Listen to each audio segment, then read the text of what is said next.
Okay, so today I'm reading the book that I made in grade 3 called Simple-Minded. The cover of the book is also the logo for my channel, and I'm gonna read it today.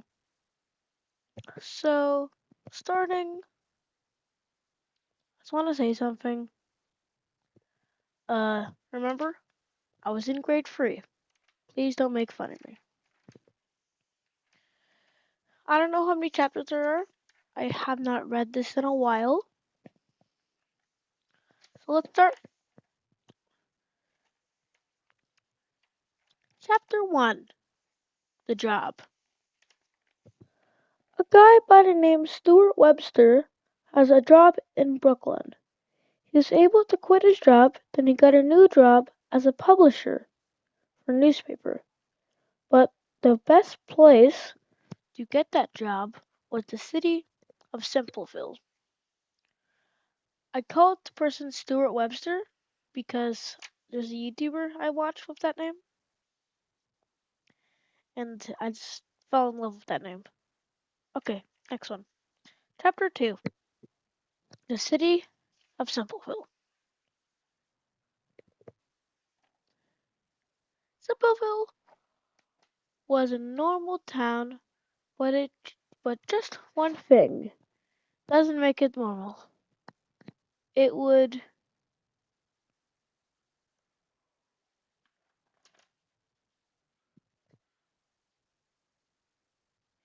it's because that the mayor made this device that everybody in the town would get to, and that would make everybody simple-minded and think of the same stuff and believe the same things about the city, that they should never leave this town ever.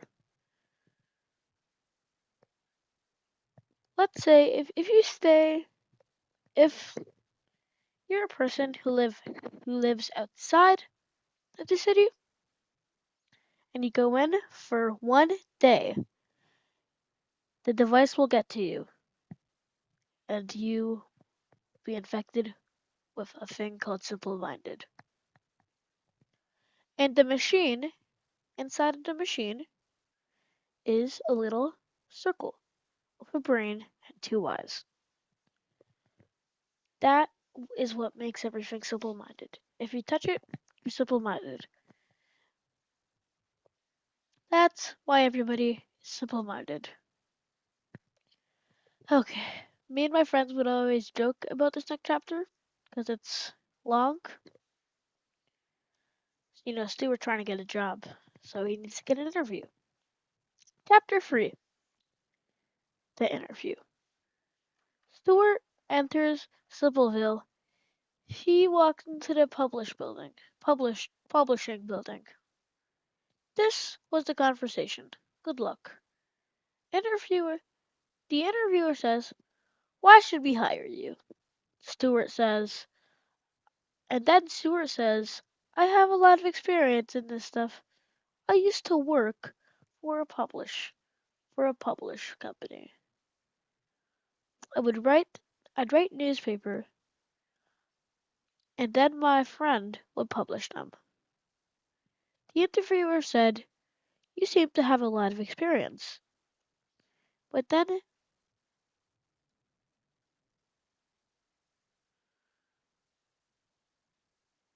Stuart said, "So?" The interviewer said, "You're hired." The interviewer said, "This is how it works.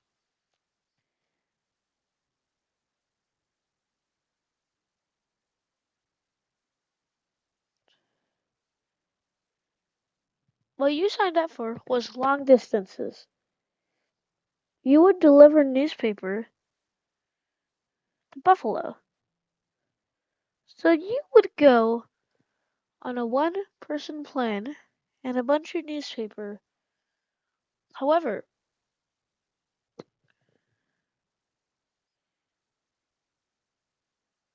if you only the people who bring the newspaper to the porch gets the money.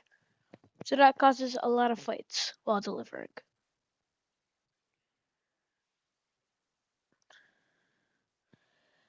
Before, okay, never mind.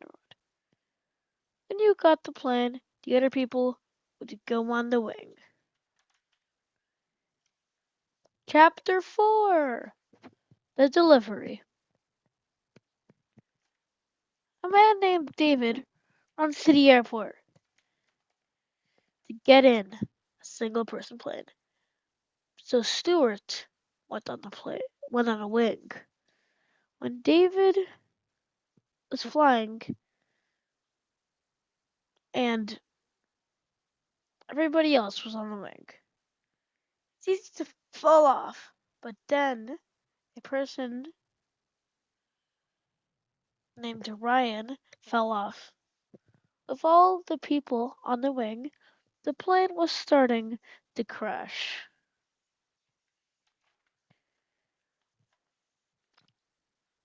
Stuart climbed up on the plane to get the newspaper. But then, to prevent from dying, he jumped. He jumped, which caused all the newspaper to go everywhere. Good news is the newspaper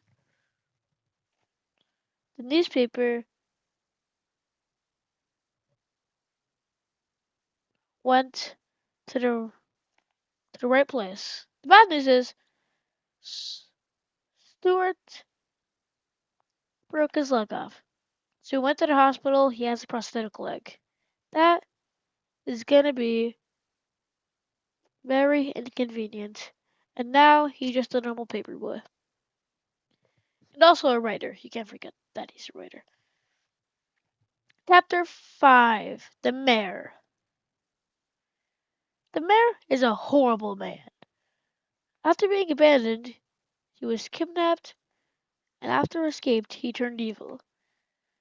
So he made a city to keep the people in. And that city is Simpleville. The mayor didn't well,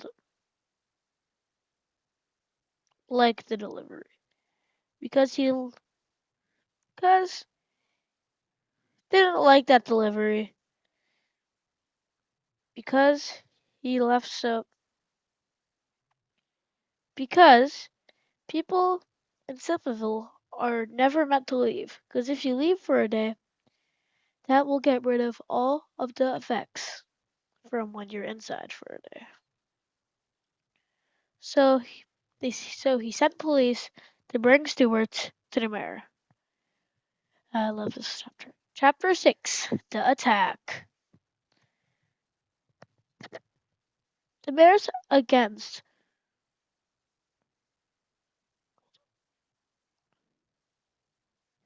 wanting to get Stewart to erase his memory. That day, by this time, Stewart is out at the hospital and all the agents know where he is. So they found him.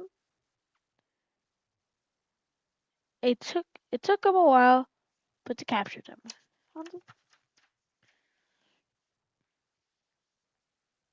Chapter 7: The Erase. This is a very short chapter. Stewart was at the town hall. The mayor was waiting for him, but in the middle of it, he in the middle of him talking, he ran away. After he ran away, he essentially ran.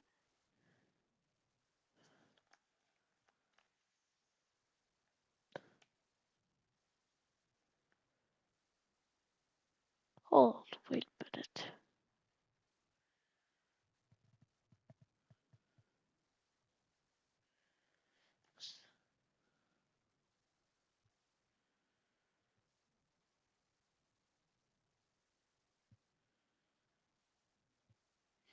He went to the erase machine, so they pushed him inside.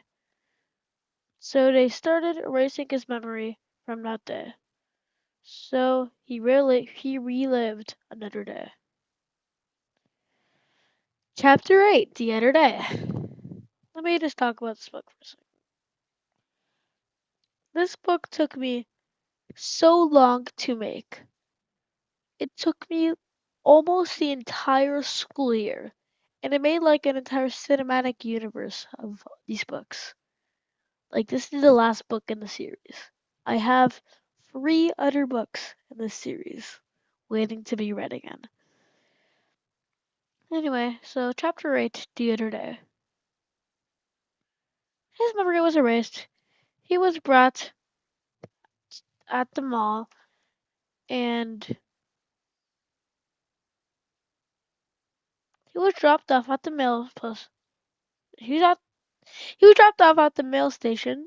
He walked from house to house, but then he looked at the newspaper.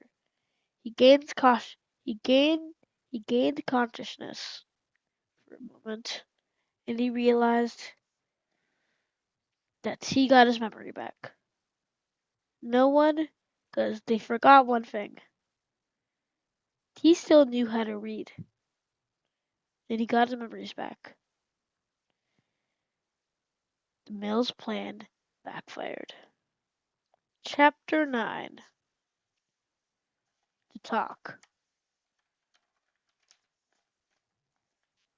Stuart ran to the city hall, and he saw the mayor. After after fighting for a long time, Stuart grabbed an axe and broke the glass.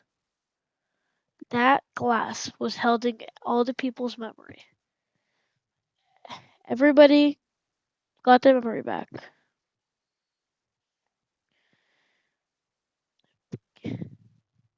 Some people still simple-minded, but now there's gonna be a huge event.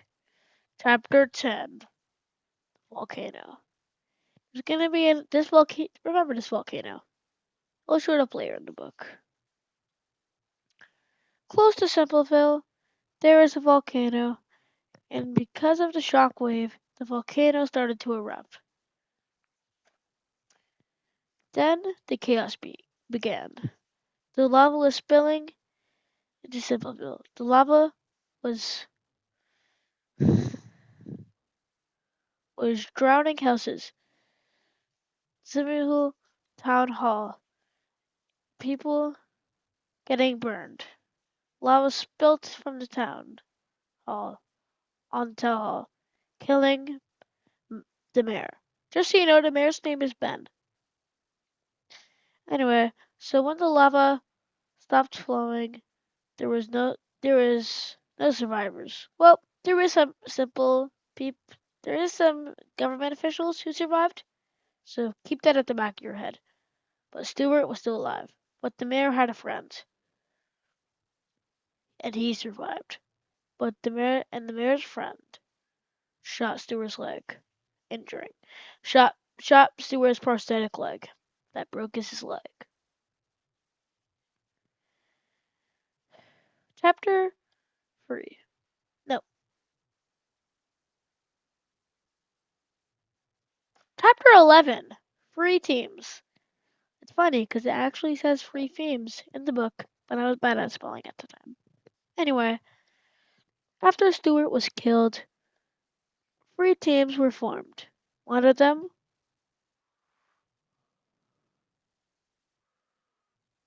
was one of the teams were James, Stewart's brother, and the Simplies, the people who survived the volcano eruption, and the other one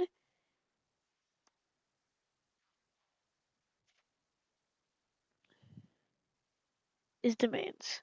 But they still needed a leader. Oh yeah, Ben. Oh yeah, the person who shot Stewart's in jail. Just so you know that. Anyway, the person who killed Stewart was in jail on a boat. With that, but the people who worked for the mayor needed a leader. So they sent a plane. So they sent a message and to break out from his cell. So he broke open He'd be able to steal the keys from a guard and get out of his cell. Meanwhile, the people were trying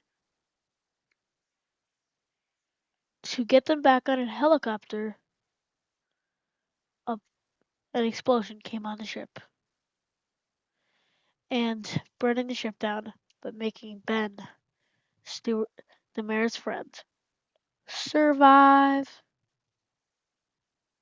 They got the helicopter down, got the mayor's friend, and saved him, and the boat sank. This chapter is so stupid. Anyway, next one is chapter 13, the United Nations. The United Nations heard the news of the volcano erupting. They sent a bunch of people to clean up the mess. But it was extremely dangerous. People were getting their lungs burnt. People were sinking in lava. But after all that was done, Simpleville was visible, and you could see everything. Chapter 14, the fight. Hold up, I gotta.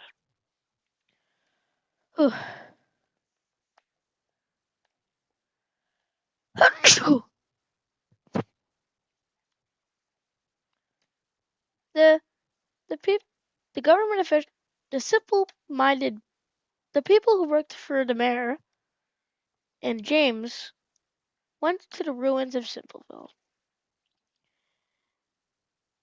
and had a fight. But then Stewart came. His his prosthetic leg was healed. People people were people were fighting buildings,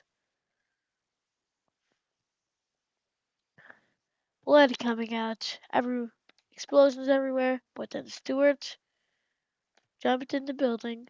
Then he got captured. All, well, not all of them. Most of the mayor's team died.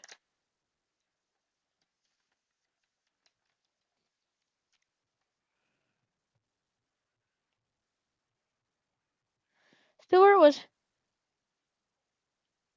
never mind. Wait, Stewart was never captured there. Anyway, Stewart was.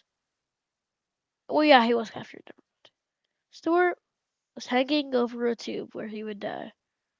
Then the simple-minded people had a bunch of missiles. After taking over a military base, they were going to use them on Stewart's hometown. So they fired at the hospital. Meanwhile, Stewart's friends were trying to save him from being captured, from being killed. Then they broke in, they saved him. So there is the next objective was to survive. Meanwhile, missiles were falling onto the city.